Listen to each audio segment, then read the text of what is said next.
रहती थी। वह पूरी तरह से अकेले रहा करती थी। उसका कोई भी नहीं था, ना बाल बच्चे, ना कोई रिश्तेदार।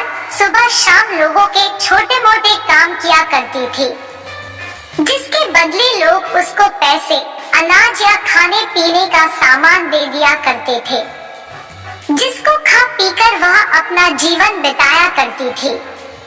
वह अपने जीवन में पूरी तरह से संतुष्ट थी। उसे भगवान से किसी प्रकार का कोई गिला भी नहीं था। दूसरों के सामान के कारण बुढ़िया का घर पूरी तरह से सामानों से भरा हुआ था। एक बार की बात है, वे अपने घर को खोलकर घर के सामान को धूप दिखा रही थी। समय वहां से दो चोर जा रहे थे। जब उन्होंने देखा कि बुढ़िया के घर में तरह तरह का सामान भरा हुआ है, तो उन्हें बड़ा लालच आया और वे सोचने लगे कि इस घर में तो बुढ़िया अकेली रहती है, क्यों ना हम आकर इसके घर को ही साफ कर दें। माना कि सामान पुराना है, लेकिन कुछ तो पैसा मिलेगा और यह बुढ़िया अकेली हमारा कुछ बिगाड़ भी नहीं पाएगी। चोरों ने बुढ़िया के घर को अच्छी तरह से देख लिया और समझ लिया कि उन्हें किस तरह से बुढ़िया के घर की सफाई करनी है। उसके बाद चोर अपने घर वापस चले गए। बुढ़िया बेचारी को सपने में भी यह ख्याल नहीं आया कि उसके घर में भी कभी चोरी हो सकती है, क्योंकि उसके घर में तो खुद के उसके कपड़े तक उसके नहीं थे। सब कुछ गांव वाले उसे दिया करते थे, जो वह अपने घर में रख लेती थी। खैर कुछ दिन बीत गए और एक दिन रात में चोर अपने दो साथियों को लेकर बुढ़िया के घर पहुंच गए। कमाल की बात यह थी कि उस दिन सरपंच ने बुढ़िया को चावल, दूध और चीनी दी थी और बुढ़िया बहुत खुश थी। बुढ़िया ने खुशी खुशी अपने लिए खीर बनाई और खीर बनाकर वह उस खीर को चूल्हे पर रखकर सोचने लगी कि अभी तो खीर बहुत ही गर्म है, जबकि थोड़ी ठंडी हो जाएगी तब आराम से खाऊंगी। और अपने बिस्तर पर लेट गई और खीर के ठंडा होने का इंतजार करने लगी। लेटे लेटे उसे नींद आ गई और वे सो गई और जोर जोर से खर्राटे लेने लगी।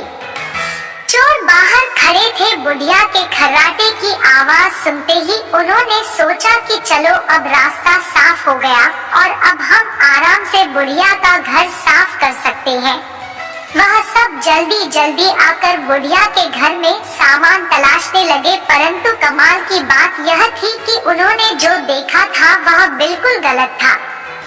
बुढ़िया का घर तो सामान से भरा हुआ था, किंतु एक भी सामान साबुत नहीं था। हर सामान टूटा फूटा, पुराना और खराब था। यह चोर बड़े दुखी हुए और बुढ़िया को बहुत गालियां देने लगे। वह बोले, देखो कितनी दुष्ट बुढ़िया है, आराम से सो रही है और हम बेचारे इतनी मेहनत कर रहे हैं। तभी दूसरे चोर की नजर चूल्हे पर रखी खीर पड़ी।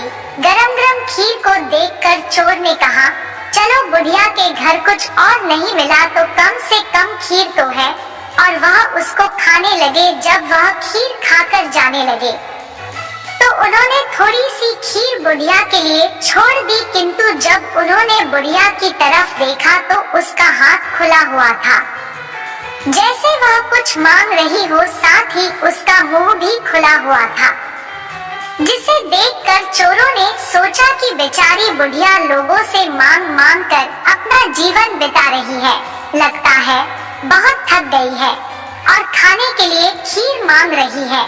आखिर उम्र में है तो हमारी माँ के ही बराबर। और बिना कुछ सोचे समझे गरम गरम खीर बुढ़िया के मुंह में डाल दी।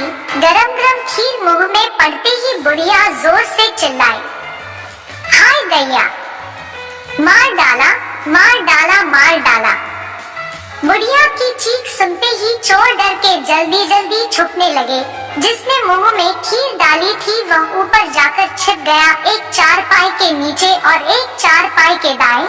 बुढ़िया की चीख सुनते ही गांव वाले बुढ़िया के घर आ गए और पूछने लगे, क्या हुआ माँ? बुढ़िया बोली, मुझे क्या पता, ऊपर वाला जाने। यह सुनते ही ऊपर छिपा हुआ चोर बोला, अरे भला मैं क्यों जानूं तुम्हारी चारपाई के नीचे छिपा चोर ना जाने। यह सुनते ही चारपाई के नीचे वाला चोर बोला, मैं ही क्यों जानूं चारपाई के दाएं छुपा चोर क्यों ना जाने।